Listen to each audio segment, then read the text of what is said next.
अस्सलाम वालेकुम everybody, welcome. क्या हाल है आप लोगों का? कैसे चल रहे हैं आपके रोज़े? अब तो कम रह गए हैं, ज़्यादा गुजर चुके हैं। सो रूटीन में तो बड़ी अच्छी तरह यूज्ड टू हो गए होंगे।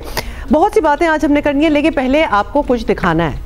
These visuals we saw and we absolutely wanted to share with you. कहाँ से है भाई? Breathtaking. Breathtaking. I wish we were there, but anyway. मक्का मुकरमा से ये मनाजिर हैं और मूसलाधार। आपको पता है हर शख्स की ख्वाहिश होती है, लिटरली जो भी उम्रे पे जाता है, हज पे जाता है, कि ज़रा बारिश हो जाए तो उसका एक अलग ही मंजर होता है। और ऐसा ही हुआ, मूसलाधार मींह बरस रहा है, बारिश हो रही है और इस बारान रहमत में ये मस्जिदुल हराम का मंजर, क्या रूह परवर मंजर और माहौल पेश कर रहा था। लोग तवाफ करते रहे, अच्छा, तवाफ करते रहे, मतलब ये कितनी खूबसूरत ये विजुअल्स जब आप देखें तो आप एक्चुअली उसके अंदर ही घुस जाते हैं, because you want to be there as well. और बारिश भी कोई ड्रिजल टाइप बारिश नहीं हो रही, प्रॉपर ड्रेंचिंग बारिश जिसको कहते हैं वो हो रही है। What a moment for the people who are there, they are so lucky. ये वो लम्हा होता है जो यादगार रह जाता है आपकी सारी जिंदगी के लिए। उम्रे पे तो लोग जाते हैं, वो होके आ जाते हैं, लेकिन ये वाला जो मंजर है ना, ये हर किसी को नसीब नहीं होता। इसलिए जो है वहाँ मौजूद, आप यकीनन बहुत खुशनसीब हैं। मतलब एक तो देखे ना, एक तो रमजान, उसमें आप रमज़ान में उम्रा कर रहे हैं, वहाँ पहुँचे हुए हैं और ऊपर से बारिश भी हो रही है। मतलब ऑल वो कहते हैं ना, टिक हो गए सारे बॉक्सेस जो हैं, anything that you wanted to experience over there. Literally अगर आप मताफ देखें तो हज़ारों लोग मौजूद हैं, मतलब तिल धरने की जगह नहीं है। लेकिन ये सिस्टम यूं ही चलता रहता है। दूर से देख के ऐसा लगता है कि अगर आप इसमें कदम रख देंगे तो आपका क्या बनेगा, लेकिन as soon as you step into it, you just go with the flow. Yes. As soon as you are in that circuit, आप नहीं रुकते, आपको कोई हिंड्रेंस नहीं होती और आप इसी तरह अपनी इबादत अपने तरीके से करते चले जाते हैं। अच्छा, आपको बताएंगे तो खैर हमने आपको, because they really touched us these visuals, तो हमने कहा आपके साथ ज़रूर शेयर करें। लेकिन वैसे सऊदी अरब के बहुत से शहरों में बारिश हो रही है, तो क्या मतलब क्या आना था जब आप तस्वर नहीं कर सकते थे। उस ज़माने को भी गया हुआ वैसे ज़माना हो चुका है, बहुत ही रेयर फिनोमेना होता था, बहुत रेयर चीज़ होती थी। अब तो मतलब पूरे गल्फ में ही आप देखें, गल्फ रीजन में हर जगह बारिशें वगैरह हो ही रही होती हैं। हमारे यहाँ होने की ज़रूरत है, हमारे यहाँ हो रही है। जो लोग वहाँ मौजूद हैं, बदल ही जाए तो क्या बात है। बारिश की ज़रा दुआ कर लें को मुनासिब बारिश हो जाए, क्योंकि सीज़न में ज़रा और भी बड़ी कमी बारिश हुई है। दुआएं हैं जो करनी चाहिए हमें, हमारे लिए बहुत। सबसे पहले तो अमन व अमान जी बरकरार रहे, बहाल हो जाए, दहशतगर्दी की इस इफरीत से हमारी जान छूट जाए। सबसे इम्पोर्टेंट तो हर पाकिस्तानी की ये दुआ होनी चाहिए इस वक्त। बिल्कुल, एब्सोल्युटली। दहशतगर्दों के खिलाफ पूरी कुव्वत से निपटने की तैयारियां करती वफाकी हुकूमत के लिए मुश्किल सूरत हाल पैदा हो गई है। तहरीक इंसाफ ने बड़े क्लियर वाशगाफ अल्फाज में खैबर पख्तूनख्वा में जो सूरत हाल है उसमें किसी भी मुमकिन ऑपरेशन की बरमला मुखालफत कर दी है। बिल्कुल, उन्होंने कह दिया इट्स अ नो नो, यहाँ बिल्कुल कुछ नहीं हो सकता। और वजीर आला खैबर पख्तूनख्वा ने साफ कहा है कि सूबे में किसी सूरत ऑपरेशन की इजाज़त नहीं देंगे।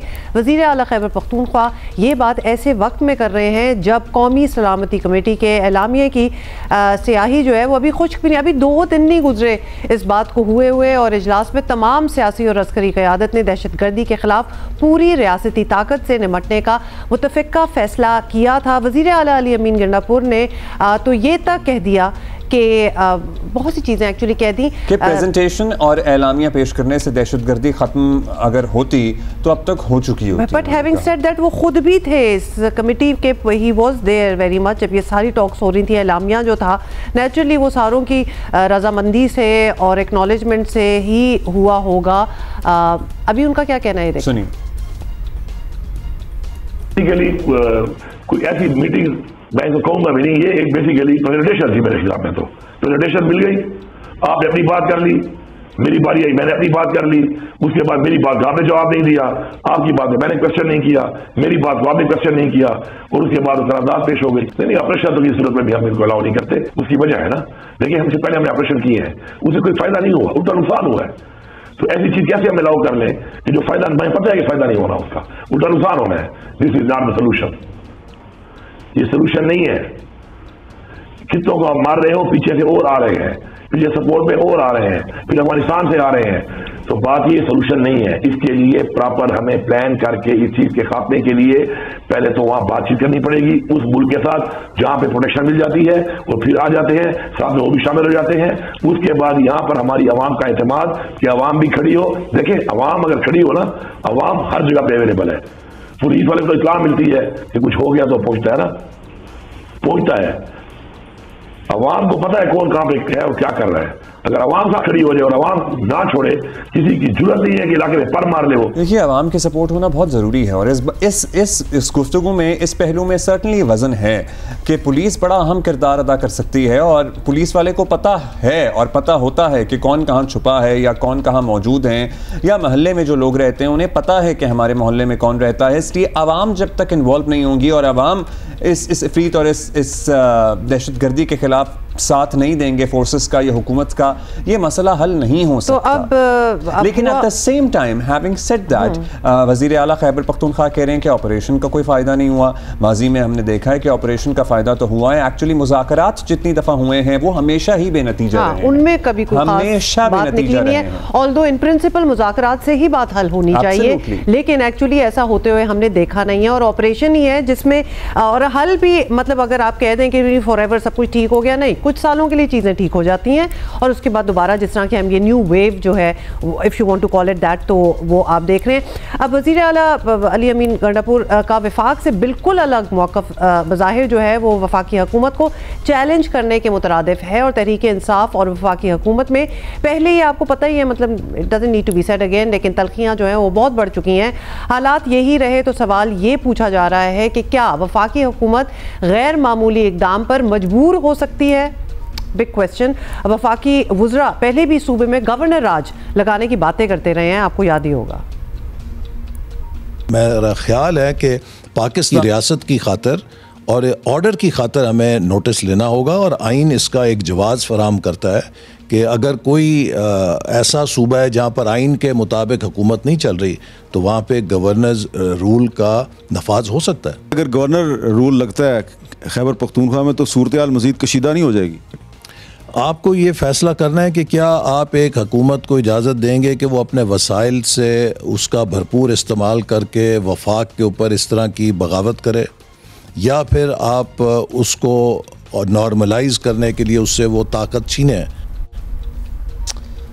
सही सूरत हाल है। खैबर पख्तूनख्वा और बलोचिस्तान इस वक्त दहशतगर्दों की कार्रवाइयों का मरकज़ बने हुए हैं, लेकिन कौमी सियासत का अलमिया है कि हमारी जमातें इस अहम तरीन कौमी इशू पर भी एक सफ़े पर आने को तैयार नहीं हैं। अब होगा क्या? अच्छा, क्या ऑप्शंस हैं? राना सनाउल्लाह मुशीर आज़म के बराए सियासी उमूर, क्योंकि अपेरेंटली ज़ाहिर है सियासतदानों में और सियासी जमातों में और सियासी सतह पर इत्तेफाक राय पैदा होगा, तभी अवाम भी साथ होंगे और तभी किसी मसले का हल भी होगा। राना साहब मौजूद हैं हमारे। राना साहब, thank you for joining us once again. अच्छा राना साहब, वज़ीर आला खैबर पख्तूनख्वा ने वाज़े तौर पर कह दिया है कि वो सूबे में किसी ऑपरेशन की इजाज़त नहीं दे रहे, तो आपको नहीं लगता कि ये तो एक सूबा है ऑब्वियसली वफाक को चैलेंज दे रहा है और ऐसे में वफाकी हुकूमत के पास कुछ ऑप्शंस तो होंगी, और दूसरा ये भी साथ साथ ही बता दीजिएगा कि उस दिन फिर क्या हुआ जब सारे मुत्तफिक थे कि किस तरह निपटना है इस चैलेंज को? देखिए, ये अली अमीन गंडापुर साहब जो है ना, वो इसी तरह से जो है वो हवाई गुफ्तगू और जो है वो बेफर्की जो है ना वो उड़ाते रहते हैं। केपीके में ऑपरेशन तो हो रहा है और इंटेलिजेंस बेस्ड ऑपरेशन जो है वो कभी भी नहीं रुके, बल्कि इतनी शिद्दत और इतनी कमिटमेंट के साथ हमारी सिक्योरिटी फोर्सेज जो हैं वहाँ पे दहशतगर्दों के खिलाफ कार्रवाई कर रही हैं। आए रोज आपको खबर मिलती है कि वहाँ के कितने दहशतगर्दों को जो है वो जहन्नम वासिल कर दिया गया, और इस वतन अजीज की इस हिफाजत के सिलसिले में हमारे बहुत सारे जवान और हमारे ऑफिसर जो हैं वो अपनी जानों के नजराने भी पेश कर रहे हैं। ये रोज की बात है। तो ऑपरेशन तो वहाँ पे जारी है और ये ऑपरेशन जारी रहेगा आखिरी दहशतगर्द के खात्मे तक। तो ये उनके इल्म में है, उन्हें मालूम है, लेकिन वो इस किस्म की जो है वो गुफ्तगू करने के जो है वो आदी है। सो आपने कहा कि पेपर की उड़ा रहे हैं, ऑपरेशन तो जारी है, आखिरी दहशतगर्द के खात्मे तक जारी रहेगा, लेकिन जाहिर है कि एक उनका मौक़िफ़ है, एक वफाकी सतह पे पॉलिसी है। वफाकी पॉलिसी के बज़ाहिर तो ख़िलाफ़ ही जा रहे हैं। अब इस ऑपरेशन को अगर मज़ीद आपने फैलाना हो, क्योंकि अभी तो ऑपरेशन जारी है, लेकिन बाज़ाब्ता एक ऐलान के साथ कि हाँ जी अब हम फैसला कुन कार्रवाई करने वाले हैं, और सूबा और सूबाई हुकूमत उसमें नहीं ऑन बोर्ड आते, तो क्या करेंगे? गवर्नर राज लगा सकते हैं क्या? नहीं, गवर्नर राज की जरूरत नहीं है, क्योंकि सूबाई हुकूमत जो है उसकी तो अपनी सूरत हाल जो है वो इतनी कमजोर है कि उसका जो अपना कंट्रोल है उसको बेहतर करने के लिए पुलिस को जो है वो रीइंफोर्स करने की जरूरत है। पुलिस को के हालात कार्यों को बेहतर करने की जरूरत है, उसमें फर्दर इन्वेस्टमेंट की जरूरत है, जो कि हुकूमत नहीं कर रही। सूबाई हुकूमत का मासवाए जो है वो लोगों को एजुकेशन के लिए इस्लामाबाद में हमलावर होने के लिए इकट्ठा करने के अलावा तो और काम कोई नहीं है। तो वहाँ पे सीटीडी की हालत ये है कि वो किराए की बिल्डिंगों में जो है वो सीटीडी बैठी है और उसके ऊपर जो इन्वेस्टमेंट है वो नहीं की जा रही, और जो यहाँ से एनएससी अवार्ड से जो पैसे भी मिल रहे हैं एक्स्ट्रा फंडिंग हो रही है जो KPK की टू स्ट्रेंथन सीटीडी और एंटी टेररिस्ट एक्टिविटीज को करने के लिए, तो उसमें भी जो है वो पूरा वो अपना हिस्सा अदा नहीं कर रहे। तो ये जो मीटिंग हुई है पाकिस्तानी सिक्योरिटी कमेटी की, तो उसमें जो है वो अली अमीन गंडापुर साहब ने वादा भी किया और इनके ऊपर जोर भी किया गया, वहाँ पे जितने भी मुकर्रीरीन ने बात की है कि भाई आप अपनी सीटीडी को जो है वो उसको ऑपरेशन करें, मजबूत करें, ताकि वो विदन जो आपका एरिया है उसमें वो अपनी जिम्मेदारियों को निभाए और दहशतगर्दी की कार्रवाइयों की रोकथाम करे, पुलिस को स्ट्रेंथन करे, और ताकि फौज जो है वो बॉर्डर्स पे जा सके, फौज अपनी जो प्राइमरी जिम्मेदारी है उसको पूरी कर सके। तो इस वक्त तो दहशतगर्दी से अंदरून भी और बॉर्डर से भी जो है वो फौज ऑपरेशन कर रही है, फौज लड़ रही है। तो उसमें जो है वो इनके पास तौबन की जो है वो गुंजाइश नहीं है। उन्होंने तौबन तो खैर इनको करना चाहिए और अपनी जो है वो पुलिस फोर्स को सीटीडी को मजबूत करना चाहिए। तो इनके तौबन के बगैर ही जो है वो फौज अपना और दूसरी लॉ एनफोर्सिंग एजेंसी जो अपना काम कर रही है उसको जारी रखें। राना साहब, ऑब्वियसली फिर तो इसकी भी अकाउंटेबिलिटी होनी चाहिए कि जिस चीज़ के लिए वो NFC अवार्ड जो फंड्स हैं वो यूज़ होने चाहिए वो, और it's the need of the hour as well कि अपनी पुलिस को CTD को इसको बिल्डअप करें, तो क्यों नहीं कर रहे जबकि इतनी ज़रूरत है। इन एनी केस ये बताएं राना साहब के वज़ीर आला KP जो हैं वो तो कह रहे हैं कि अगर आगे बढ़ना है तो बानी PTI को हर सूरत रहा करना होगा। ऑब्वियसली एक मौका भी उनको लग रहा है कि इस मौके पे भी वो निगोसिएशन हो सकती है, तो हुकूमत इस तरफ क्यों नहीं सोच लेती? मतलब हो सकता है कि इस तरह वफाकी हुकूमत के लिए KP में अपनी पॉलिसीज़ का नफाज आसान हो सके। नहीं, बानी PTI को हुकूमत ने तो नजरबंद नहीं किया हुआ। बानी PTI जो है वो अपने जो है वो उनके जो मुकदमात हैं उनके ऊपर उसमें वो जेल में है, वो अपनी जमानत हाई कोर्ट या सुप्रीम कोर्ट से करवा सकते हैं। जो सजा हुई है वो अदालत से हुई है, वो उसके ऊपर अपील उन्होंने गालबन की भी है। तो उसके ऊपर अगर अदालतें उनको रिहा करती हैं तो हुकूमत को इसके ऊपर कोई एतराज नहीं होगा। लेकिन he is in judicial custody, वो एक अदालत की तरफ से दी गई सजा के सिलसिले में जेल में है। वो हुकूमत ने उनको कोई एडमिनिस्ट्रेटिव ग्राउंड के ऊपर नजरबंद नहीं किया हुआ कि हुकूमत अपना ऑर्डर विड्रॉ कर ले और वो रिहा हो जाए। अब उनको रिहा होना है उस अपील में बरी होने से या उस अपील में जमानत होने से। तो वो उन्होंने गालबन किया हुआ है, लेकिन अगर नहीं किया तो वो कर ले। ठीक है, वो कह रही हुकूमत ने तो नहीं उन्हें पकड़ा, ज़ाहिर है कोई एग्जीक्यूटिव ऑर्डर तो है नहीं जिससे वो रिहा कर दिए जाएं। बहुत शुक्रिया आपका, राना सनाउल्लाह हमारे साथ मौजूद थे और हमें ये सेंस मिली है कि पब्लिक कंजम्पशन के लिए बस बयानात ही दिए जा रहे हैं। वज़ीर आला खैबर पख्तूनख्वा ने कह दिया कि हम इजाज़त नहीं देंगे किसी भी ऑपरेशन की। ऑपरेशन तो सर चल रहा है, मुतअद्दिद ऑपरेशन रोज़ाना की बुनियाद पे होते हैं। राना सना भी यही कह रहे हैं कि ऑपरेशन तो चल ही रहा है, मतलब कौन सी इजाज़त और किस चीज़ की इजाज़त। सो क्या ये सिर्फ पब्लिक कंजम्पशन के लिए है कि बाद में अगर दहशतगर्द इनके दरवाजे तक आए तो ये कह सकें कि देखें हमने तो बरमला मुखालफत की थी। आपको पता है ये भी होता रहा है माजी में, क्योंकि सियासतदान भी खैबर पख्तूनख्वा में और पर्टिकुलरली ANP माजी में बड़ा मेन टारगेट रही है। आजकल तो JUIF भी टारगेट हो रही है दहशतगर्दों का, और सिंपथाइजर्स का जो कहा जाता था वो यही था कि हाँ जी कुछ लोग, एक ग्रुप ऑफ सियासतदान जो हैं वो अलग होकर कहते हैं कि जी हमें तो आपके साथ बड़ी हमदर्दी है, और एंड में शायद यही कहा जाए कि जी हमने तो बड़ी मुखालफत की थी, आप हमें कुछ ना कहें। अच्छा, ये आपके अच्छे सवाल हैं और बहुत बड़े सवाल हैं। आसमा शिराजी ने हमें ज्वाइन किया, एग्जैक्टली यही बात उनसे हम पहले पता कर लेते हैं। सीनियर सहाफ़ी हैं, तज्ज़ियाकार। आसमा, क्या हाल है आपका? आसमा, बहुत सी बातें हैं, लेकिन 2 दिन पहले कौमी सलामती कमेटी के इजलास में फैसला होता है कि दहशतगर्दी के खिलाफ जी पूरी रियासती ताकत जो है उससे निपटा जाएगा, और साफ जाहिर था कि सख्त ऑपरेशन होगा, एक्सपेक्टेशन भी यही थी। अब एक सूबा जो है वो वफाकी हुकूमत के बिल्कुल सामने आ खड़ा हुआ है, और अब हुकूमत अगर KP में सख्त एक्शन लेना चाहती है तो कितनी चैलेंजिंग सूरत हाल होगी, क्योंकि पहले लोग हैं, दुश्मन हैं जिनसे लड़ना है। अब वो बीच में KP हुकूमत जो है वो भी रेजिस्ट कर रही है कि बिल्कुल भी नहीं होगा ऐसा। बहुत शुक्रिया हुमा और अब्दुल्ला। देखिए, एक तो जाहिर है कि जिस तरह की इंसर्जेंसी बलूचिस्तान में है और जिस तरह की सूरत हाल खैबर पख्तूनख्वा में है, जो भी फैसले कौमी सलामती कमेटी ने किए हैं उसमें अगर पॉलिटिकल विल शामिल नहीं होगी, उसमें अगर लोगों की मंशा नहीं होगी, उसमें सियासी जमातों की मंशा नहीं होगी, तो पब्लिक ओपिनियन नहीं बनेगा।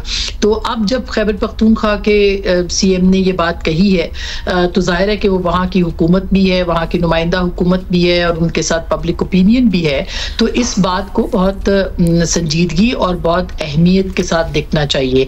हार्ड स्टेट का जो तस्वर उस दिन सामने आया, उसका मतलब ये है कि मजीद सख्त फैसले जो है वो किए जाएंगे, और ऑपरेशन के हवाले से गो के कहा जा रहा है कि ऑपरेशन उस तरह का नहीं होगा, लेकिन इंटेलिजेंस बेस्ड ऑपरेशन जो है वो ऑलरेडी हो रहा है। भले वो खैबर पख्तूनख्वा है या बलूचिस्तान के अंदर जो है वो मामला देखने को मिल रहे हैं, लेकिन कुछ मजीद उसके अंदर जो पावर्स हैं, जो हार्ड स्टेट का जो कॉन्सेप्ट है वो ये कहता है कि मजीद अथॉरिटी, ज्यादा मजबूत इकदामात और एक ऐसा सिस्टम जिसमें कि हर चीज का होल्ड होगा और मजबूती के साथ रियासत का होल्ड होगा।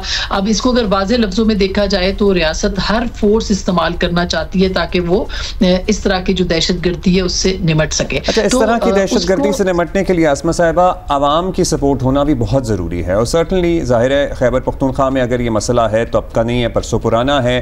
कल्चरल इशूज़ भी हैं। अब आवाम जब तक दहशतगर्दी और इस इफरीत के खिलाफ नहीं उठ खड़े होंगे, कामयाबी नहीं हासिल की जा सकती, और आवाम की सपोर्ट सियासी हम आहंगी सियासतदान और उनके लीडरान बनाते हैं। क्या लगता है आपको, ये वज़ीर आला खैबर पख्तूनख्वा या उस दिन सलमान अकरम राजा भी कह रहे थे PTI कि ये पब्लिक कंजम्पशन के लिए ये बयानात दे रहे हैं कि हाँ जी हम मुखालफत करते हैं और पसे पर्दा सब कुछ इसी तरह चलता रहेगा, ऑपरेशन जारी रहेगा। क्या मकसद है इस तरह की बातों का ऐसे वक्त में? देखिए, मेरा ख्याल है कि ये प्रीएम्प्ट कर रहे हैं उस पूरी सूरत हाल को जो कि होने जा रही है खैबर पख्तूनख्वा के अंदर अमन अमान के हवाले से, और वहाँ पे जो ऑपरेशन पहले से ही हो रहा है, यानी हम ये कह सकते हैं कि वो लॉन्च्ड है, इंटेलिजेंस बेस्ड है, उसको मजीद एक्सटेंड करने के हवाले से। तो ये उसको खास करके जो खैबर पख्तूनख्वा के CM ने एक फिगर दिया है कि 34,000 जंगजू हैं, जिसमें कि इस बॉर्डर के इस पार 11,000 आ चुके हैं और 22,000 के करीब जो है वो बॉर्डर के उस पार तैयार बैठे हैं। इसका मतलब ये है कि उनके पास एक प्रॉपर इंफॉर्मेशन है और यही इंफॉर्मेशन रियासत के पास भी होगी। तो इससे पहले भी आपने देखा होगा कि जो अभी अटैक हुआ था बन्नू पे, उसके बाद जो कहा गया था वो ये था कि हम वहां जाके भी कार्रवाई कर सकते हैं, लेकिन ये एक एक्सट्रीम कदम होगा। लेकिन इसके ऊपर भी अगर आपने सुना हो तो पाकिस्तान तहरीक इंसाफ ने ये कहा था कि सलमान अकरम राजा साहब ने कि हम इसकी सपोर्ट नहीं करेंगे। तो पहले तो पाकिस्तान तहरीक इंसाफ को अपना वाज़ेह बयानिया देना पड़ेगा कि वो ऑपरेशन के खिलाफ है, वो पाकिस्तान के जो अफगानिस्तान की सरजमीन इस्तेमाल हो रही है और पाकिस्तान अगर उस पर कार्रवाई करने का इरादा रखता है, उस पर उन्होंने कहा वो उसके साथ नहीं है, वो उसके खिलाफ है, तो वो किसके साथ है? यानी उनको रियासत पाकिस्तान के जो एम्बिट है उसके अंदर कहां पे उनको खड़े होके एक फैसला, वाज़ेह फैसला करना है कि पाकिस्तान की रियासत एक दूसरी रियासत जो कि कार्रवाइयों में मुलव्विस है उसके खिलाफ कार्रवाई करे तो क्या होगा? टोटली अग्रीड विद यू, क्योंकि इतने अहम तरीन कौमी इश्यूज पर भी अगर पीटीआई का जारहाना तर्ज सियासत है तो मतलब इसमें फिर आप फ्यूचर में क्या एक्सपेक्टेशन रख सकते हैं? ये सवाल भी डेफिनेटली उठता है। Asma, thank you for being with us. अभी ब्रेक लेंगे, वापस आएंगे थोड़ी देर में।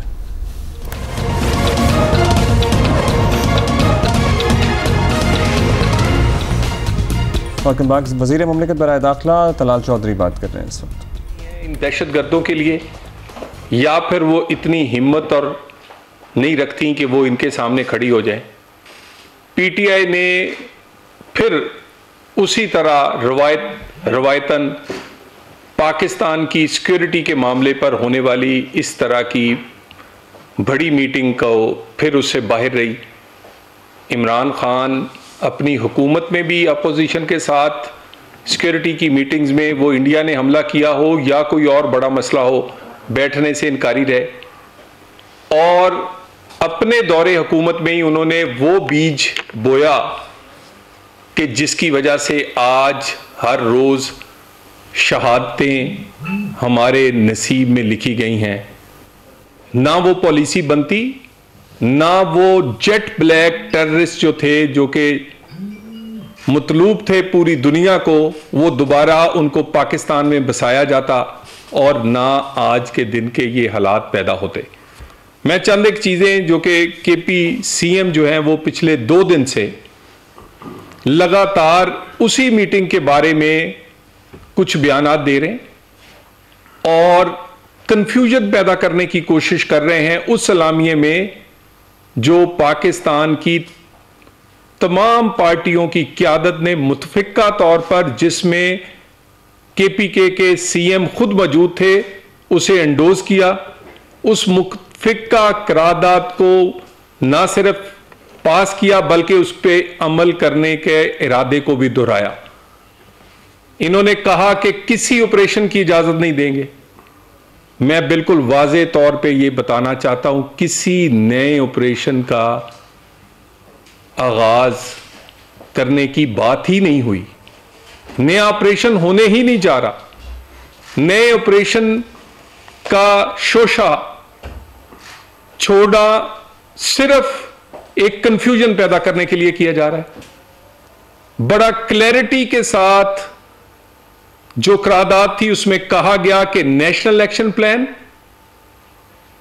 और अज़्म इस्तेकाम जो है उसको चलाया जाएगा और उस पर मनवन अमल किया जाएगा। इस चीज पे किसी नए ऑपरेशन की तो बात ही नहीं हुई। और यह कैसे मुमकिन है? मैं चंद फिगर आपके सामने रख देता हूं कि पाकिस्तान में दहशतगर्दी के अगर ये वाकयात हों और पाकिस्तान के हुकूमतें और पाकिस्तान का कोई अदारा इस बात से हिचकिचाए कि वो कार्रवाई नहीं करना चाहता, तो वो किसके साथ खड़ा है, इसके लिए कुछ कहने की जरूरत नहीं है। मैं सीएम केपी को कहता हूं कि अगर वो दहशतगर्दों के खिलाफ उनके सामने खड़े नहीं हो सकते तो उनके दोस्त बनके उनके साथ भी खड़े ना हो। उनके लीडर और बानी पीटीआई ने 1 हफ्ते बाद जाफर एक्सप्रेस की उन्होंने मजम्मत की है और जिस बयान में की है उसमें क्या कहा? सिक्योरिटी फोर्सेस और खुफिया एजेंसियों की नाकामी थी। खुफिया एजेंसी या सिक्योरिटी फोर्सेस इंफॉर्मेशन देती हैं, मजम्मत नहीं कि अफसोस जाहिर किया सर, उसकी वो इंफॉर्मेशन देती हैं, मगर वो इंफॉर्मेशन आपके अदारे इस काबिल ही नहीं है, आपके पास अदारे ही नहीं है, ना केपी में ना बलोचिस्तान में, कि वो उस दी हुई इंफॉर्मेशन पर अमल कर सकें। 80% के करीब बी एरिया है बलोचिस्तान का जिसमें लेवीज हैं। उन लेवीज की हाजिरी जो है वो 45% है, हाजिरी 45%। छोड़ दें कि उसके पास उनकी ट्रेनिंग और इक्विपमेंट उनके पास क्या है। जहां बी एरिया इतना हो, ना कोई फोर्स हो, ना कोई पुलिस हो, ना कोई बाकी सिक्योरिटी एजेंसीज हो। फौज का काम तो नहीं है कि वो ट्रेन की हिफाजत करें, कि फौज का काम है कि वो आपके सड़कें खुलाएं, या उनका काम है कि आपके इस तरह की जो वाकयात हैं उसको सबसे पहले वो पहुंचे। उनको तो हम उस वक्त बुलाते हैं जब आप बाकी सिक्योरिटी फोर्सेस के बस से बाहर हो जाती। तो आप बार बार कहते हैं कि ये नाकामी है हसास अदारों की। नहीं, हसास अदारे केपीके में किसको इंफॉर्मेशन दें? सीटीडी डिपार्टमेंट तो किराए की बिल्डिंग में है। उस मीटिंग में इस बात का इजहार किया गया कि 800 अरब एनएफसी का 1% पिछले 20 साल से केपी में जा रहा है। जरा केपी हुकूमत जो एक पार्टी के पास है पिछले 13 साल से, वो सिर्फ इतना बता दे कि उस 800 अरब में से क्या 8 अरब भी सीटीडी या दहशतगर्दी के खिलाफ जंग पर, किसी पुलिस पर या किसी इदारे पे लगाए? कहां गए वो पैसे? पुलिस, केपी की पुलिस बहादुर है, लेकिन नहत्ती लड़ रही है। पॉलिटिकल विल नहीं है उनके पास। और मैं एक बात पूरी रमजान शरीफ में पूरी वसूख से ये आपके सामने रख रहा हूं। वजीर आला केपी ने अपने चंद अफसरों से बात करते हुए ये बात कही कि कुछ करने की जरूरत नहीं है। एएनपी और पीपल्स पार्टी इनसे लड़ते लड़ते खत्म हो गए। हमने खत्म नहीं होना, हमने इनसे नहीं लड़ना। नहीं की तो मेरी बात की तरदीद करें। रमजान है, मैं रोजे से हूं। आए किसी मस्जिद में या किसी वो आके हलफ दे के उसने ये बात नहीं की। आप अपने अफसरों को और अपनी फोर्स को डिमोरलाइज करके चाहते हैं कि आप उन दहशतगर्दों के साथ हमदर्दी करें और उनके साथ खड़े नजर आए ताकि आपको कोई हमलावर ना हो, आपको कोई तकलीफ ना पहुंचे। आपका लीडर जो है वो कभी दफ्तर खोलने की बात करता है, कभी उनको लाकर बसाने की बात करता है, कभी कहता है कि ये बातचीत से अमन आएगा। वो गोली मारें और हम बातचीत करें। बातचीत उनसे होती है जिनके हाथों में बंदूकें ना हो। जिनके हाथों में बंदूकें हो उनसे बातचीत नहीं हो सकती। हथियार उठाने वालों से बात हथियारों से ही हो सकती है, और वो उसी सूरत में हो रही है। मैं चंद फिगर्स सिर्फ इसलिए रखना चाहता हूं कि जरा खुदा के लिए आंखें खोल लें। रोज के पाकिस्तान में दहशतगर्दी के वाकयात 9 के करीब होते। सिक्योरिटी फोर्सेस और उसमें सबसे ज्यादा जो शहादतें हैं, रोजाना की बुनियाद पर 3 लोग लॉ इन्फोर्समेंट एजेंसीज के शहीद होते हैं, जिसमें ज्यादातर फौज के लोग हैं। रोजाना की बुनियाद पर 7 लोग लॉ इन्फोर्समेंट एजेंसीज के जख्मी होते हैं। 2 सिविलियन रोज शहीद होते हैं, 4 सिविलियन रोज जख्मी होते हैं। पिछले जनवरी 1 जनवरी से मार्च तक 16 मार्च तक जो फिगर्स हैं, 1141 दहशतगर्दी के कैजुअलिटीज हुई हैं, जिसमें शहीद भी हैं और जख्मी भी हैं। 1141, इसमें से 1127 सिर्फ बलोचिस्तान और केपी की हैं। मुझे यह बताइए कि अगर केपी और बलोचिस्तान नहीं लड़ेगा तो दहशतगर्दी कैसे खत्म होगी? फिर आप आके टीवी पे बहाम पैदा करते हैं और कहते हैं कि जी एक कोई कंट्रोवर्सी ऐसी शुरू करते हैं कि जिससे दहशतगर्दी की जंग को अंडरमाइन किया जा सके। हम जानते हैं कि आप में हौसला और हिम्मत नहीं है। आप इन लोगों को अपनी कॉन्स्टिट्यूएंसी समझते हैं, इन लोगों को आप अपने दोस्त समझते हैं, लेकिन कंट्रोवर्सी कहते हैं नया ऑपरेशन शुरू हो रहा है। नया ऑपरेशन नहीं शुरू हो रहा और ना नए ऑपरेशन की बात हुई है, मगर अज़्म इस्तेकाम हो या नेशनल एक्शन प्लान, इस पर अमल होगा और करवाया जाएगा। और ये जंग सूबों को साथ उसी तरह लड़नी पड़ेगी जैसे वफाकी हुकूमत और फौज लड़ रही है।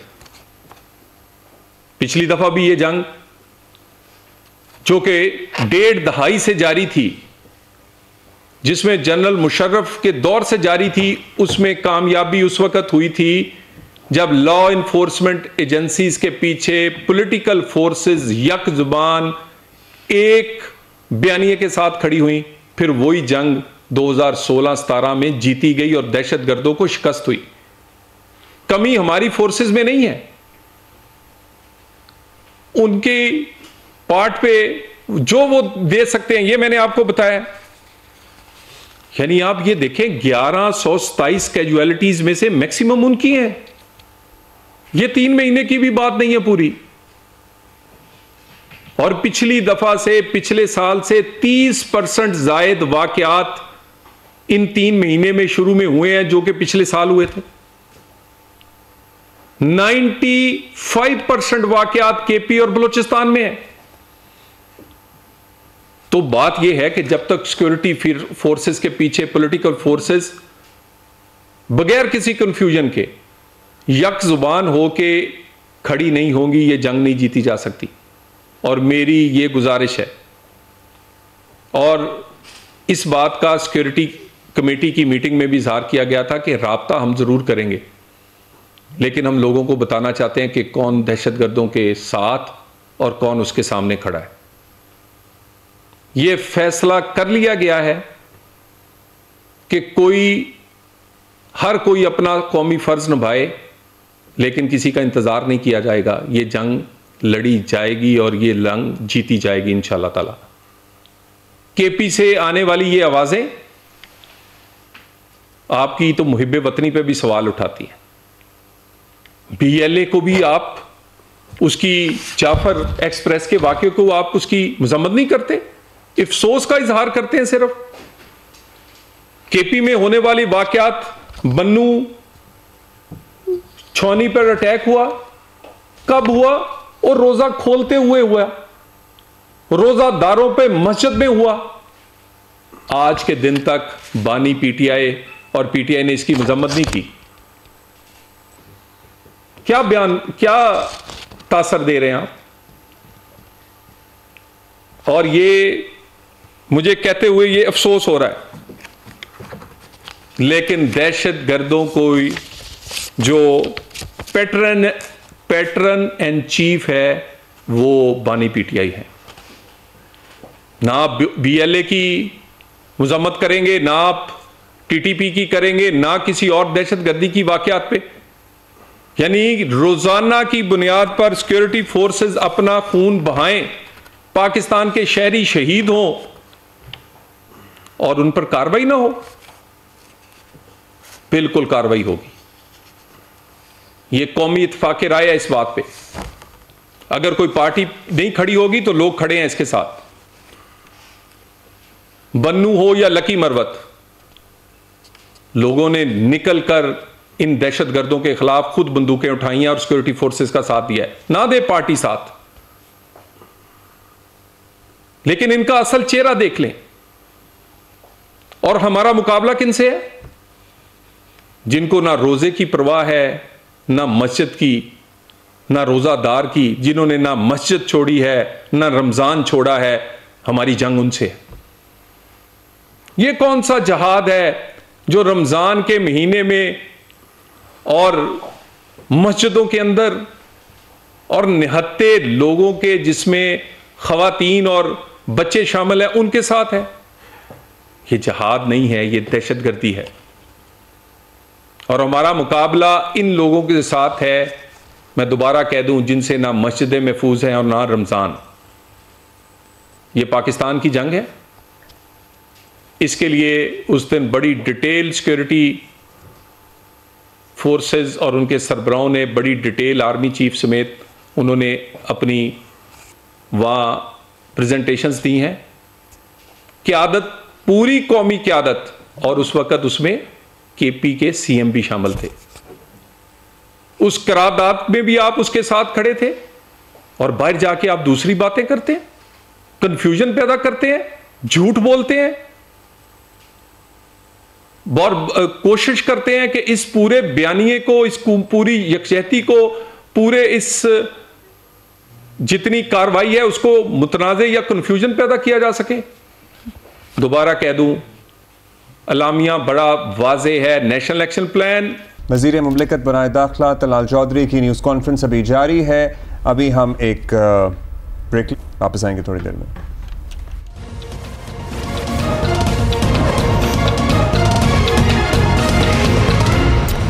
Welcome welcome. Okay, cricket time. और पाकिस्तान, मैं इस तरह एक्साइट हो रही हूँ जैसे हम बड़े कोई जीत रहे हैं, but in any case Pakistan और न्यूजीलैंड के दरमियान T20 सीरीज का तीसरा मैच होगा कल ऑकलैंड में।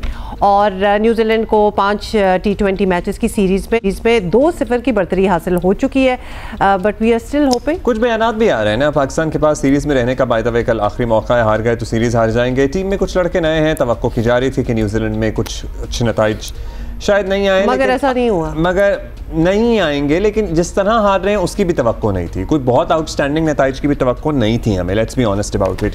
यही वजह है कि उबूरी हेड कोच आकिब जावेद कहते हैं कि टीम की तश्कील नौ का मकसद ये नहीं था कि मैच कोई जीतना ही नहीं है। वो समझते हैं कि कल फिर भी हम सीरीज में कम बैक करने की कोशिश करेंगे। क्या करेंगे कल ऐसा? पहले उनको सुन लेते हैं कि एग्जैक्टली उन्होंने क्या कहा। चलिए, वी रियली रिस्पेक्ट कि you would try to win, लेकिन लोग, मतलब लोगों पे बड़ा होता है ना कि लोग जीतना चाहते हैं। लोग, अच्छा, टीम सिलेक्शन से लोग हर वक्त नहीं जीतना चाहते भाई, बहुत ही बसद एहतराम। शायद अफरीदी भी खुश नहीं है सिलेक्शन से टीम की। बताना आपको ये है कि वो खुश नहीं है और उन्हें शिकवा है कि न्यूजीलैंड की मुश्किल कंडीशंस में इन प्लेयर्स को भेज दिया गया है जिनका डोमेस्टिक का तजुर्बा भी कम था। तो अब वो वहाँ क्या करेंगे, सुने जरा।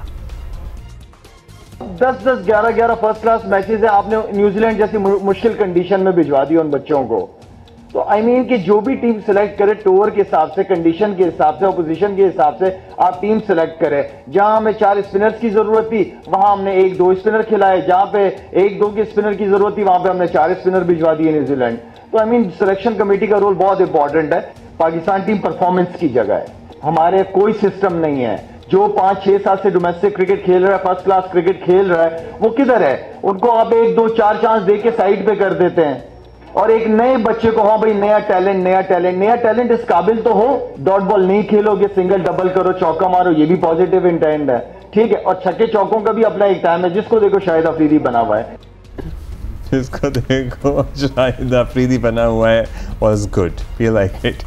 यही आपने देखा है सारी चीज़ कहा कि जिसको देखो शाहिद अफरीदी बना हुआ है। छक्को चौकों का भी एक वक्त होता है, कोई टाइम होता है, कोई मौका होता है, कोई महल होता है। अच्छा, बाय द वे, लेकिन शाहिद अफरीदी की बात से इत्तेफाक किया जा सकता है, जिस तरह की शायद आप कर भी रहे होंगे। लेकिन जो हमारे दूसरे प्लेयर्स गए हुए हैं, जो पुराने प्लेयर्स हैं, वो कौन सा कोई बड़ा खास खेल रहे हैं? So that is also a question. उनकी भी परफॉर्मेंस अच्छी नहीं है। एक्सपर्ट राशिद लतीफ़ साहब हमारे साथ मौजूद हैं। राशिद भाई, आप किस बात से इत्तेफाक करते हैं? एक यहाँ ज़रूर एक डिस्क्लेमर देना है कि प्लेयर्स को या फिर कोचेस को ये, या टीम, ये इन सारी मैनेजमेंट को ये क्यों लगता है कि हम सारे दीवाने हैं और हमें समझ नहीं है और हम ये चाहेंगे कि पाकिस्तान टीम हर मैच जीते, हर हाल में जीते। वी ऑल अंडरस्टैंड के कभी जीत होती है, कभी हार होती है, लेकिन we also do not want के हारते ही चले जाएं। हाँ, बस इतना कहना ये है, मतलब हर बार वी आर नॉट एक्सपेक्टिंग, कभी कभार तो हम कोई विन्स हो ही जाए ना, वरना लर्न ही होता रहेगा, सिर्फ लर्न हो रहा है। सो राशिद भाई, देखिए, आकिब जावेद ने बात की, वो भी एक ना एक्सपर्ट की तरह उन्होंने बात की, उन्होंने एज ए हेड कोच बात नहीं की, उन्होंने भी प्रॉब्लम बता दी है। प्रॉब्लम तो हम भी बता रहे हैं, इनको सोल्यूशन के लिए लेके आया गया। तो जो इन्होंने बातें की, ये भी शिकायत कर रहे हैं। जवाब शिकवा फिर हम कर नहीं सकते, लेकिन मसला यही है कि हर कोई, फिर शाहिद ने जो बात की, आखिरी बात मुझे पसंद आई कि हर कोई शाहिद अफरीदी बन रहा है। शाहिद अफरीदी एक ही था, और उन्होंने जो बात की, खुल के बात करते हैं, मीडिया में हो या कोर्ट में हो, खुल के बात करते हैं। बहुत तजर्बा नहीं इस टीम में, और फिर आकिब का शिकायत करना कि यहाँ पे मुश्किल होता है, तो फिर आप मुश्किल प्लेयर ले जाते, थोड़ा सा मुश्किल लेके जाते, या तो पूरी यंग टीम भेज देते। जैसे साउथ अफ्रीका ने, उनकी ऐसे 20 हो रही थी, तो उसमें उन्होंने अपने मेन प्लेयर को नहीं भेजा, नई टीम भेजी थी, एक जीते एक हारे। लेकिन हम जीतना भी चाह रहे हैं और उसके बाद डेवलपमेंट भी चाहते हैं, तो ऐसा मुमकिन नहीं है। अब हम जिस स्टैंडर्ड की टीम बन चुके हैं, वो थोड़ा सा जिम्बाब्वे, आयरलैंड और दूसरी टीम के मुकाबले हम पल्ला हो चुके हैं। बांग्लादेश, तवक्कुआत हमारी कम हो गई है। हालांकि चैंपियंस ट्रॉफी से पहले हम ऑस्ट्रेलिया में जीते हैं, चैंपियन ट्रॉफी से पहले हम साउथ अफ्रीका जिम्बाब्वे में जीते हैं। तो किसने कहा था कि हसनैन को ड्रॉप करते हैं, नसीब शाह को ड्रॉप करते हैं, हम वो मतलब यही सीरीज में हम ड्रॉप करते हैं, 2020 से ड्रॉप करते हैं, फिर शाहीन आफरीदी और हारिस को भी हम वनडे से ड्रॉप करते हैं। ये तो विनिंग कॉम्बिनेशन हमारा चल रहा था। चैंपियन ट्रॉफी खराब हुई, चले हो गई, लेकिन आपने विनिंग प्लेयर्स को हटा दिया। अब्बास अफरीदी को आपने नहीं खिलाया, अबरार को आपने नहीं खिलाया, उनको खिलाया जो फेलियर थे। तो फिर आप हार रहे, तो आपकी नाकिस कारकर्दगी की वजह आपकी प्लानिंग है, आपकी सिलेक्शन है। हम नहीं बोलते कि सिलेक्शन कमेटी ने बहुत गलतियां की, जो उनको बताया गया हमारी रिक्वायरमेंट ये है, तो फिर आप उसी तरह से बात कर रहे हैं प्रेस में, जिस तरह से मैं इस शो में बात कर रहा हूँ कि हमारी ये कमियां है, हमें इतना तजर्बाकार प्लेयर भेज दिए। नहीं, आप सोल्यूशन के लिए वहाँ पे आप उसको ठीक करेंगे। राशिद भाई, यही तो सारी बात है कि अनफॉर्चुनेटली सॉल्यूशंस जो हैं वो अभी तक कहीं से भी नहीं आ रहे। ट्रायल्स चल रहे हैं, जैसे ऑब्वियसली इस टीम का भी जो मेकअप है उसमें बड़े नए प्लेयर्स हैं who are not performing, but neither are the senior players. तो कोई भी एक्चुअली देखें आप डिसेंट्रलाइज करें ना, सोल्यूशन क्यों नहीं है? That's right. आप जो अथॉरिटी है आपकी, जो सिलेक्शन कमेटी बनाते हैं, वो एग्जीक्यूटिव काउंसिल को दे दे, चेयरमैन डायरेक्टली इन्वॉल्व ना हो। अगर आपके कैप्टन बनाने का मसला होता है तो चेयरमैन के हाथ में ना दे, एग्जीक्यूटिव काउंसिल के हाथ में दे दे।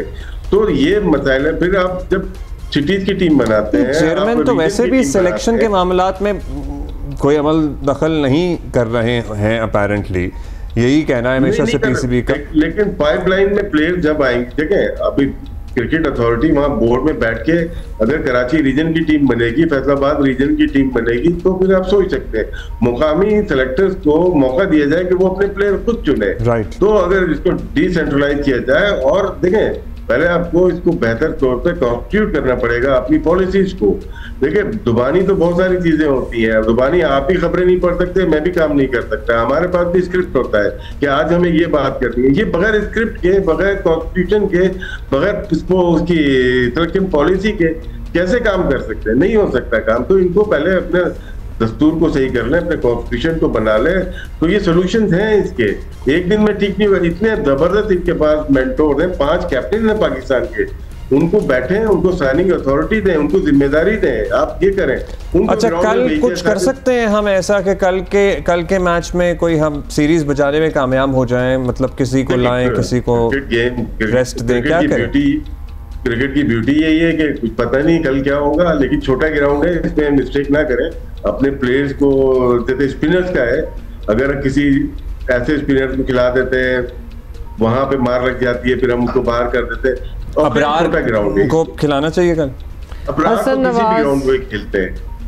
नहीं, ये जो खेल रहे हैं, देखें यहाँ पे बैट्समैन को बड़ा फायदा हो सकता है, हसन नवाज को, शादाब को, क्योंकि डायमेंशन इसकी ग्राउंड की ऐसी है कि छक्के लगना शुरू होते हैं, बड़े लगते हैं। हो सकता है नवाज का अच्छा दिन हो, वो 70-80-100 कर दे, ऐसा ना हो कि नवाज को ड्रॉप कर दे, उसकी जगह जो खेले वो उससे बेनिफिट कर जाए। ये ग्राउंड का बैट्समैन को फायदा होना चाहिए, जो खेल रहे हैं उन्हीं को खिलाना चाहिए। सही है, जो खेल रहे हैं उन्हीं को खिलाना चाहिए, और जो लेके गए हैं उनको भी खिला ही लें तो क्या ही बात होगी। जैसे कि आखिरी दो उस्मान खान, हाँ उस्मान भी हैं।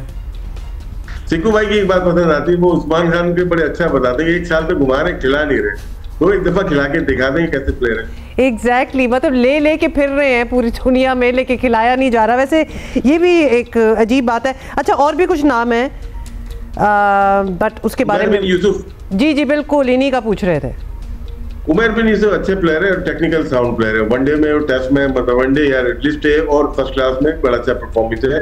T20 में जो हमारी डिमांड है, शायद उसके लिहाज से थोड़ा स्लो कहते हैं, अच्छे प्लेयर। लेकिन मेरा ये मानना है, उनकी जो देखते हुए कारकर्दगी वनडे एंड टेस्ट मैचेस के, वो बहुत अच्छे प्लेयर हैं, क्योंकि टाइम लेते हैं थोड़ा सा। 130 का उनका नेशनल लेवल के ऊपर उनका स्ट्राइक रेट है, जो कि डिमांड आजकल 140-145 की है। लेकिन जहां पे सारे खेल रहे हैं, मेरे ख्याल 3 मैचेस जो टीम खेल रही है उनको खेलने दें, अगर नहीं जीते तो फिर अगले 2 मैचेस में, तो फिर आखिरी में तो फिर जो मर्जी कर लें। ठीक है, बहुत शुक्रिया, thank you for being with अस। लेकिन कल होगी और कल पता चल जाएगा। आपको पता है मैचेस भी तो सुबह हो रहे हैं, और चूंकि रमजान है, लोग जरा लेट भी उठ जाते होते हैं, तो उठते हैं तो पता चलता है कि क्या रिजल्ट था। कल बाय द वे 11:15 बजे सो आप उठे होंगे। हाँ, क्या सुबह ही ना। हाँ। सो अभी हम एक इंटरेस्टिंग चीज़ आपको दिखाते हैं और मुबारकबाद भी देंगे। पारसी कैलेंडर के साल नौ की तकरीबात नौरोज़ का दुनिया भर में आगाज़ हो गया है, इसलिए मुबारक हो सब लोगों को। वो आर सेलिब्रेटिंग। तकरीब में कराची के पारसियों ने जियो न्यूज़ को मदऊ किया है और वहाँ कौन गया? अली इमरान। और लेट्स वॉच टुगेदर। कराची की कम होती पारसी आबादी में नौरोज़ तकरीब में आने वालों को दिलचस्प रिवायती अंदाज से खुशामदेद किया जा रहा है। गुलाब का पानी छिड़क कर आईना दिखाकर दुआएं दी जा रही हैं। आईना निकालनी चमक जो ने फूल निकालनी पमा जो। महकते रहो, रोशन रहो, शीशे की तरह चमकते रहो। इन कलमात के साथ हॉल में दाखिल होते ही संदल और दीगर मशहूर खुशबुओं से भरे हॉल में रोशन हुआ बड़ा दिया और इसमें मौजूद आग इंतहाई दिलफरेब दिखाई दे रही थी। ज़मीन पर रिवायती नक्श के साथ नौरोज़ मुबारक का पैगाम मौजूद था। पारसियों ने इस शुरू होने वाले साल को सांप यानी दौलत का साल करार दिया है। संदल की लकड़ी से रोशन आग जलने के फौरी बाद नौरोज़ की इज्तिमाई तकरीब का आगाज़ हो जाता है।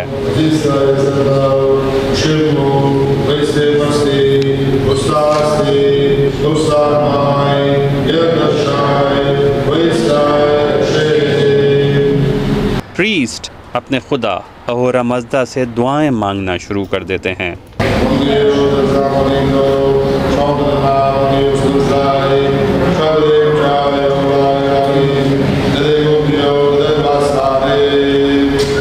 पारसियों की मजहबी किताब ज़ैंडवेस्टा और पैगम्बर ज़रतुश्त की आला तालीमात पर मबनी दुआएं पढ़ी जाती हैं। बहार की दुआ, उम्मीद की दुआ और रोशनी की दुआ।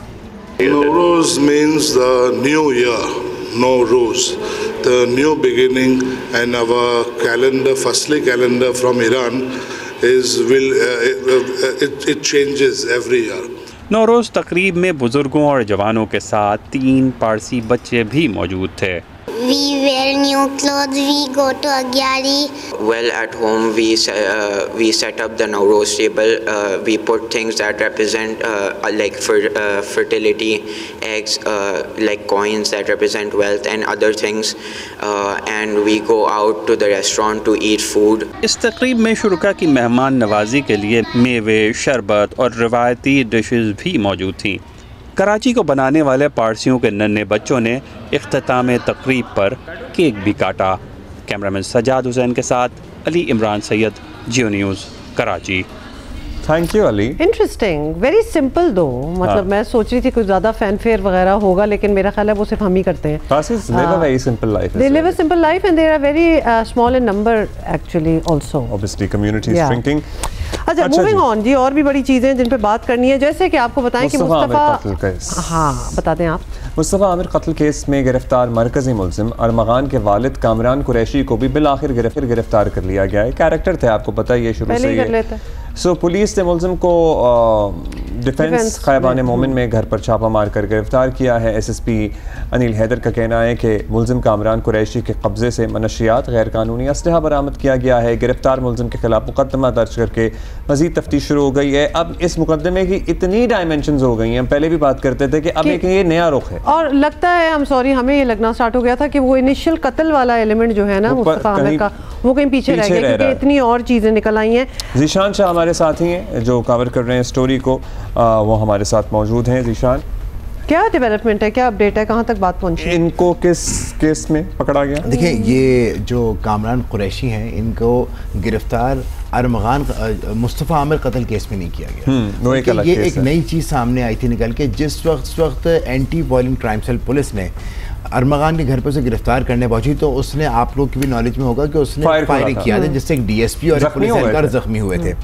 जो वो असलहा था वो फॉरेंसिक के लिए गया, उसके बाद में इनको पाबंद किया गया था जो इनके वालिद हैं कि उसके लाइसेंसेस प्रोड्यूस करें, लेकिन वो लाइसेंस प्रोड्यूस उन्होंने नहीं किए, जिससे ये बात अभी तक साबित हो गई कि ये तमाम तर असलहा इलीगल था और बहुत ज़्यादा असलहा था। उसके बाद में जो वो असलहा ख़रीद के दिया था, इसके भी शवाहिद मिल गए हैं कि वो अरमगान को तमाम वो जो एक जाली असलहा था या जो इलीगल जो वेपन्स थे, वो सारे के सारे इन्होंने ही प्रोवाइड किए थे, इन्होंने ख़रीद के दिए थे। जी हाँ, तो ये उसकी इन्वेस्टिगेशन जारी थी, जिसके बाद में पुलिस ने अब इनके घर पे जब रेड किया तो वहाँ से उनको दोबारा से एक और 9mm का पिस्टल मिला, जिसका वो भी इलीगल सामने आया, और साथ ही साथ उनको 200 ग्राम जो आइस का जो एक ड्रग्स होती हैं वो इनके पास से मिली। 200 ग्राम? जी हाँ, जिससे ये बात ह्यूज अमाउंट आल्सो जी, जिससे ये उम्मीद की जा रही है कि मुमकिन तौर पे ये इस कारोबार से भी मुंसलिक हैं। और जो हमारी इस हवाले से पुलिस हुकाम से बात हुई तो उनका यही कहना है कि जो क्रैकडाउन मंशियात फरोशों के खिलाफ चल रहा है ये उसी क्योंकि मंशियात भी सारे केस में अक्सर जगहों पे नजर आई है। अच्छा, जब हम क्रैकडाउन की बात करते हैं, वो क्रैकडाउन भी सिर्फ एक ही मतलब वो ये एक अरमगान था, उसके बाद इन्होंने साहिर हसन को पकड़ा, उसके बाद बस यही है कि 9 नाम आ गए हैं, 5 नाम आ गए हैं, 6 नाम आ गए हैं, उसके बाद भी कोई गिरफ्तारी हुई है एक्चुअली? जी बिल्कुल, गिरफ्तारी हुई है। तकरीबन 12 नाम हाईलाइट हुए थे और जो कि काफ़ी ज़्यादा डिस्ट्रिक्ट साउथ में काफ़ी एक्टिव थे, काफ़ी जो सिंथेटिक ड्रग्स हैं उसकी सेलिंग में। उसके बाद में एक बहुत बड़ा जो ड्रग डीलर है, जिसके लिए कहा ही जा रहा है कि एक बहुत बड़ी अचीवमेंट उसे अरेस्ट करना, उसको गिरफ़्तार कर लिया गया। इसके अलावा 3 से 4 ड्रग डीलर्स को ये लोग अभी ट्रैक कर रहे हैं। इस अनफॉर्चुनेटली जो ही साहिर हसन की गिरफ्तारी सामने आई थी और जितना ज़्यादा ये चीज़ मीडिया के सामने आ गई थी, तो मेजॉरिटी ड्रग डीलर्स जो हैं वो यहाँ से कुछ दुबई फ़रार हो गए थे, कुछ कतर फ़रार हो गए थे। तो ये एक प्रॉब्लम फेस करने को आ रही है क्योंकि इतनी हाईलाइट हो गई थी। जी हाँ, ये स्टोरी। और जैसे कि मैंने कहा इससे पहले भी कभी भी इसकी तरफ कभी हुकाम ने ध्यान नहीं दिया, इन स्पेसिफिक ड्रग्स की तरफ, तो लेकिन अब बहुत ज़्यादा इसकी तरफ ध्यान दिया गया, इसके खिलाफ एक्शन लिया गया, क्रैकडाउन हुआ गया, तो इसलिए काफ़ी। अच्छा, अब ये बताएं, क्योंकि इतने केसेस हैं, वही हम बात कर रहे थे कि अरमगान ने मजिस्ट्रेट के सामने इकबाल जुर्म कर लिया है अब या नहीं? क्योंकि याद है पिछली बार एक दफ़ा गया था, बेहोश हो गया था, मतलब चीज़ें चल रही हैं। 164 का बैन अभी तक इसका फाइनलाइज नहीं हुआ, ना ही पुलिस की जानिब से इसका जो चालान है वो सबमिट किया गया, क्योंकि अभी इसको दोबारा से, क्योंकि जैसा कि जब ये केस हुआ था तो ये एक छोटी चीज़ थी इब्तदाई तौर पे तो मर्डर की, लेकिन उसके बाद में इसके डायमेंशंस इतने ज़्यादा खुलने शुरू हुए, सारे के साथ वो ऐसे कोई वेस्टेड डायमेंशंस भी नहीं है, बहुत ज़्यादा उसके अंदर जराइम ही नज़र आया है हर जगह से। जैसे कि जिस घर से वो फाइट कर रहा था उसके अंदर उसके वालिद साहब मुलविस निकल के आए, जिनको आज उनके खिलाफ कार्रवाई हुई है। देखिए, अभी सिर्फ ये बता दें कि अब चूँकि जब किसी केस के इतने ज़्यादा एलिमेंट्स हों और ख़ास तौर पर कत्ल केस, मतलब किसी का तो कत्ल हो ही गया और जहाँ से बात शुरू हुई, तो कितना अरसा लगता है, मतलब ये कब तक? क्योंकि अभी तो लगता है एक मजीद केस बन रहा है, ये भी हम असला भी आ गया, ड्रग्स भी आ गए, फलाना भी हो गया, तो ये तो बिल्ड ही हो रहा है, अभी तक कुछ आगे बात बढ़ नहीं रही। तौर पे इन्वेस्टिगेटर्स को अलाउड है तकरीबन 30 to 45 डेज तक जो मुल्जिम है उसका जिस्मानी फिजिकल रिमांड जो है वो एक्सटेंड किया जा सकता है सिंगल केस के ऊपर। जिस तरह से मल्टीपल केसेस सामने आते जा रहे हैं तो उस बिहाफ पे उसकी इन्वेस्टिगेशन को मैच्योर करने के लिए मुतादिद बार इसके वो लिए जा सकते हैं। अभी जो हम देख रहे हैं कि मुतादिद बार हर बार 3 दिन 4 दिन 7 दिन तक का रिमांड मिलता है, जो कि मुसलसल एक्सटेंड होता जा रहा है। तो इससे उम्मीद अच्छी है कि करनी चाहिए कि जो मुल्जिम के खिलाफ जो शवाहिद मिलना शुरू हुए हैं उससे अदालत की जानिब से पुलिस को स्पेस दिया जा रहा है कि आप खुल के इस पर इन्वेस्टिगेट करें, और जो मुल्जिम के खिलाफ जो शवाहिद हैं जो जिससे कि उसके जुर्म को साबित किया जा सकता है, उन सबको मैच्योर करके अदालत के सामने पेश। हमें बस ये लगता है कि जितना टाइम गुजरता जाता है उसमें फिर बहुत से और भी ऑप्शंस निकल आते हैं। पता है, कल भी हम सुलहनामे की भी बात कर रहे थे, मतलब कत्ल वाले एलिमेंट में तो यू नेवर नो, बिकॉज जो चीज़ें इतनी हमें स्टार्क नजर आ रही होती हैं, ओपन एंड शट केस नजर आ रहा होता है, वो एंड में सुलहनामा के नाम हो जाता है। बट लेट्स सी इसका अंजाम क्या होता है। अभी हम बिल्कुल पेस और टॉपिक चेंज करेंगे और क्या कर रहे हैं, हम कहीं जा रहे हैं, हम जा रहे हैं पेशावर, और वहाँ पर इफ्तारी के लिए कुछ नया है और ये हेल्दी है मुझे लग रहा है। लोबिया आपको पता है, बीन्स ज़रा हेल्दियर ऑप्शन होते हैं, उसकी चाट बिक रही है और लोग बहुत महसूस हो रहे हैं और कतारें लग रही हैं। भाई रसूल दावत दिखा रहे हैं हमें जी। अफ्तारी के वक्त दस्तरखान पे न सिर्फ कचालू पेड़ा बल्कि इसके अलावा जो लोबिया है उसको भी रखने के लिए यहाँ पे लोग लंबे लाइनों में खड़े रहते हैं, कतारों में खड़े रहते हैं, इसको पसंद करते हैं। और वैसे भी अफ्तारी से कबल एक हर रोज़ेदार की ये ख्वाहिश, ये कोशिश होती है कि वो तमाम चीज़ों को ख़रीद सके और वो ले जा सके, लेकिन बाद में किस किस को खाना है, कितना खाना है, वो तो हम सबको इल्म है। लेकिन यह है कि इस वक्त बाज़ारों में रश काफ़ी ज़्यादा है, लोग ख़रीदारी कर रहे हैं। और अफ्तारी के वक्त जो अफ्तारी का मेज़ होता है या अफ्तारी के लिए जो जगह बनाई गई होती है, तो उसमें हम देख रहे होते हैं कि तमाम किस्म की अशिया खुर्दनोश जो होती है वो मौजूद रहती है। Okay interesting. एक तो मैंने खाई हुई है, लेकिन प्रॉब्लम ये है कि ज़्यादा खा नहीं सकते ये लोबिया, because lobia it starts feeling very cottony in the mouth. I don't know how to explain. Anyway, समझ गए होंगे जिन्होंने खाई हुई है ना, उनको पता होगा। दूसरा एक और चीज़ आपने सुनी, कचालू पेड़ा। कचालू मियाँ तो हमने सुना था, पेड़ा किसका मियाँ? कचालू कचालू मियाँ, आलू कचालू, बच्चों की एक पोएम होती है। ओह अच्छा, ओके, मैं समझा बाकी कोई आपके जानने वाला है। खैर, कचालू पेड़ा भी था, which is also something different. Break के बाद मिले, मेरा ख्याल है।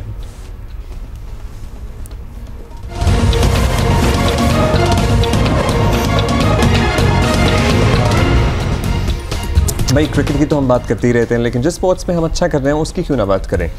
और पर्टिकुलरली हमारे नौजवान भाई टेनिस में बहुत अच्छा कर रहे हैं।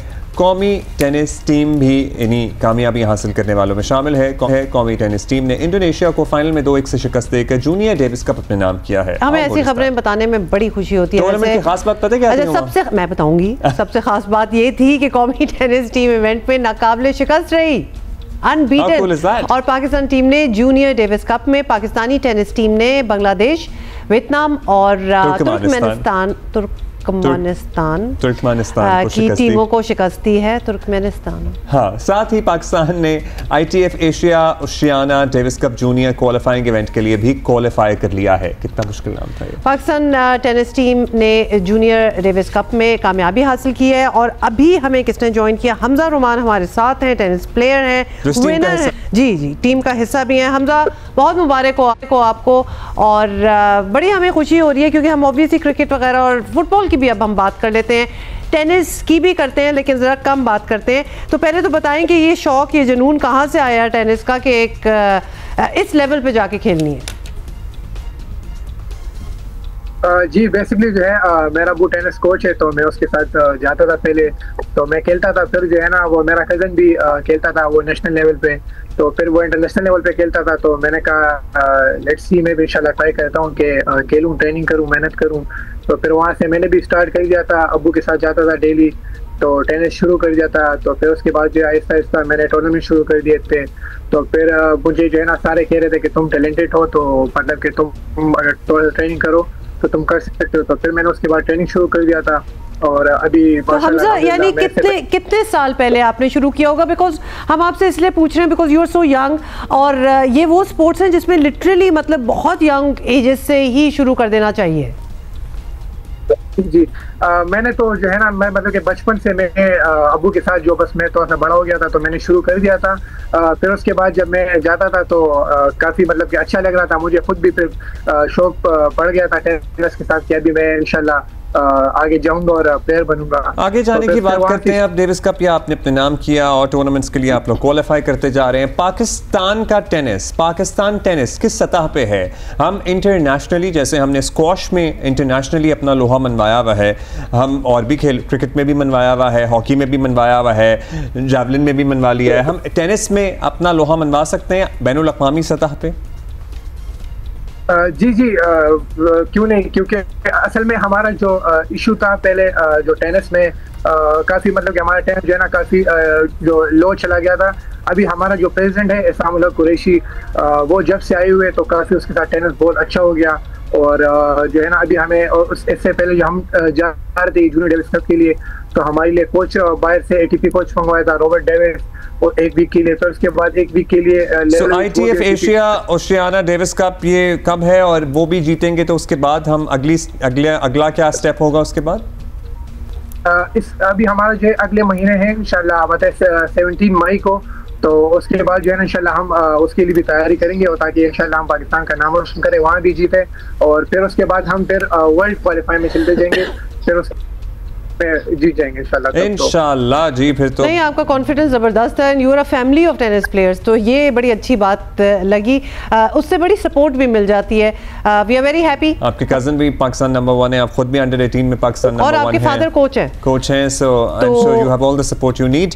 Good luck Hamza. Good luck Hamza, best of luck to you, congratulations once again. जबरदस्त। अच्छा जी, इधर हमें एक ब्रेक लेनी है।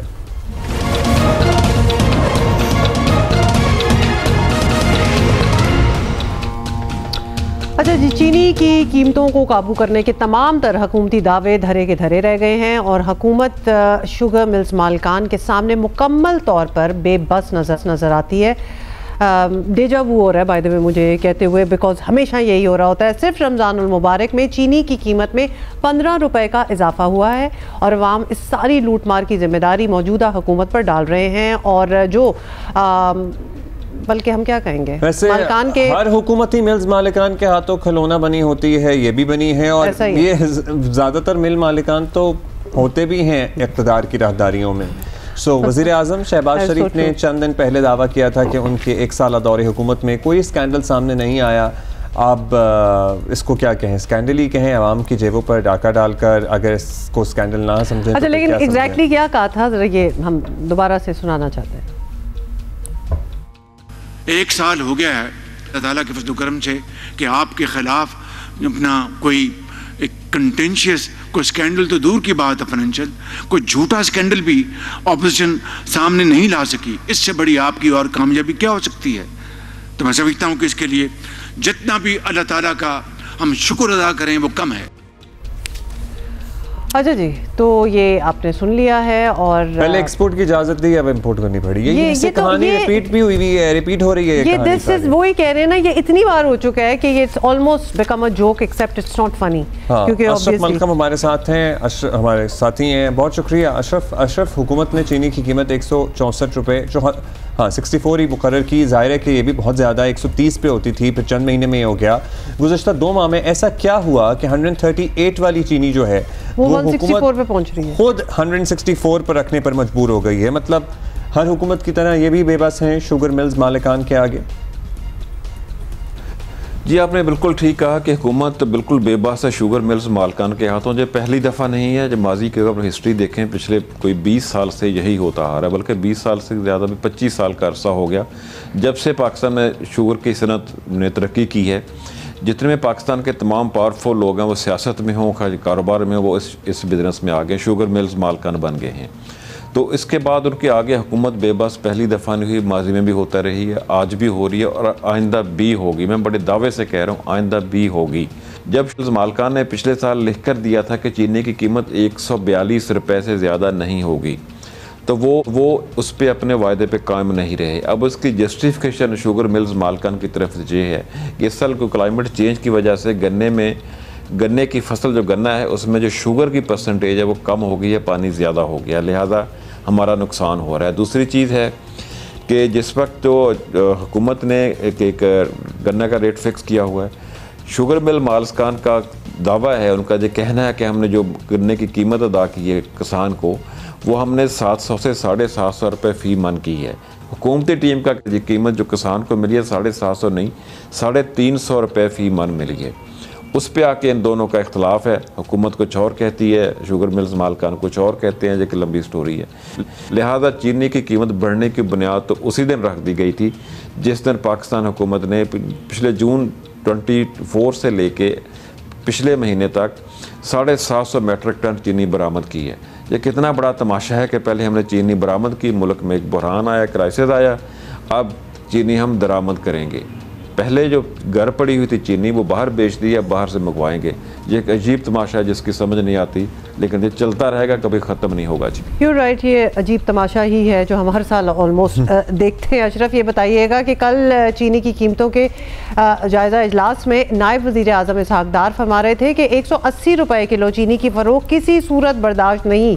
तो क्या ये महज बयानात हैं या हुकूमत वाकई इसके लिए अमली तौर पर कोशिश करती नज़र आ रही है आपको? 1+1 गवर्नमेंट क्यों खेल रही है, कमेटी दर कमेटी क्यों बना रही है कि संजीदा एफर्ट मैं नहीं मानता अभी तक सवाए बयानात के, सवाए मीडिया में खबरें लगवाने के, सीरियस एफर्ट चीनी की कीमत कम करने के लिए हुकूमत की तरफ से कोई सामने नहीं आई थी। जो गुज़श्ता रोज़ कल ही डिप्टी वज़ीर आज़म इसहाक़ डार साहब की सरबराही में रेट तय हुए हैं, अभी मार्केट में पता नहीं उस पर अमल दरामद होता है कि नहीं होता, मेरा नहीं ख्याल हो रहा है। वो सिर्फ 1 महीने के लिए है। 1 महीने में कैसे रोकेंगे? नहीं रोक पाएंगे। जब चीनी के किसी डीलर को पता है कि 1 महीने बाद इसकी कीमत बढ़नी है तो आज क्यों बेचेगा? आज भी मार्केट में चीनी कम बेचेगा। कब मार्केट में चीनी कम बेचेगी, डिमांड सप्लाई कम होगी, उसके ऑटोमेटिक रेट्स बढ़ेंगे। जी ऐसा ही सिलसिला चलता रहेगा। अल्टीमेटली रिज़ल्ट क्या होगा? अवाम को महंगी चीनी ख़रीदनी पड़ेगी, शुगर मिल्स मालकान महंगी चीनी बेचेंगे, पैसे कमाएंगे जो हमेशा कमाए हैं। जी शुक्रिया आपका। फिर वही होगा जो हमेशा होता है। बहुत बहुत शुक्रिया Ashraf Malcolm for this. Okay, that's all. कल मिलेंगे और इंशाल्लाह दुआ कर लेंगे पाकिस्तान जीत जाए तो थोड़ी सी सेलिब्रेशन भी हो जाएगी। दिल तो चाह रहा है, बहुत अरसा हो गया है ना। सी यू टुमारो। बाय।